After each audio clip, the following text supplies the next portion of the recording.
రాష్ట్రంలో కూడా విశ్వబ్రాహ్మణులు కావచ్చు, అనేక కులాల వాళ్ళు అనేక సందర్భాలలో బీసీ కమిషన్ సంబంధించి నిర్ణయాలు వచ్చిన తర్వాత బీసీలో కలిపారు.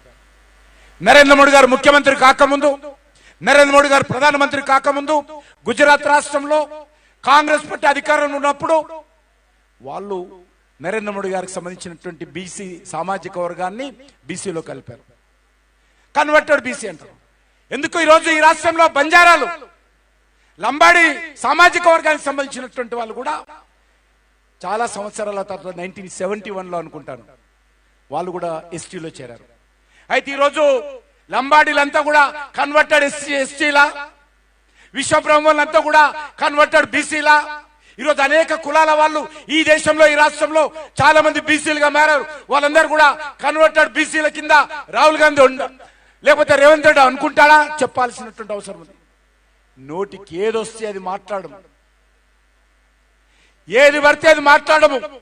అదే హీరోయిజం అనుకుంటే, అదే గొప్పతనం అనుకుంటే ప్రజలు రానున్న రోజుల్లో క్షమించే పరిస్థితి లేదు. అర్థం చేసుకోవాల్సిన అవసరం ఉంది.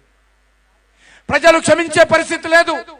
ఈరోజు ప్రజలు అన్ని పార్టీలను చూశారు, అంతమంది నాయకులను చూశారు కాబట్టి గత పార్లమెంట్ ఎన్నికల్లో 8 సీట్లు భారతీయ జనతా పార్టీ గెలిచింది. పోలింగ్ బూత్ కు వచ్చినటువంటి ప్రతి 100 మందిలో 37 మంది ఈ తెలంగాణ గడ్డ మీద భారతీయ జనతా పార్టీని, నరేంద్ర మోడీ గారిని ఆశీర్వదించి ఓట్లు వేశారన్న విషయాన్ని ఈరోజు రేవంత్ రెడ్డి అర్థం చేసుకోవాలి. ఈరోజు ఈ రాష్ట్రంలో ఇంతకుముందు కృష్ణయ్య గారు చెప్పినట్టు, మా కళాకారు సోదరుడు చెప్పినట్టు, ఈ రాష్ట్రంలో ఖచ్చితంగా మార్పు రావాలని కోరుకుంటున్నారు.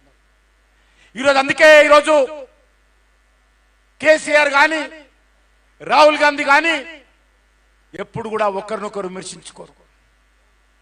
రాహుల్ గాంధీ ఎప్పుడు కేసీఆర్ ని విమర్శించాడు, రేవంత్ రెడ్డికి అప్పగిచ్చాడు ఆ పని. ఎందుకంటే రాహుల్ గాంధీకి కేసీఆర్కి అండర్స్టాండింగ్ ఉన్నది. ఈ రోజు కాకపోయినా రేపైనా వీళ్ళందరూ మా దగ్గరికే వస్తారు, మా కండనగా ఉంటారనేటువంటి ఆలోచన ఈరోజు రాహుల్ గాంధీకి ఉన్నది. కాబట్టి ఈ రాష్ట్రంలో నిజమైనటువంటి మార్పు రావాలంటే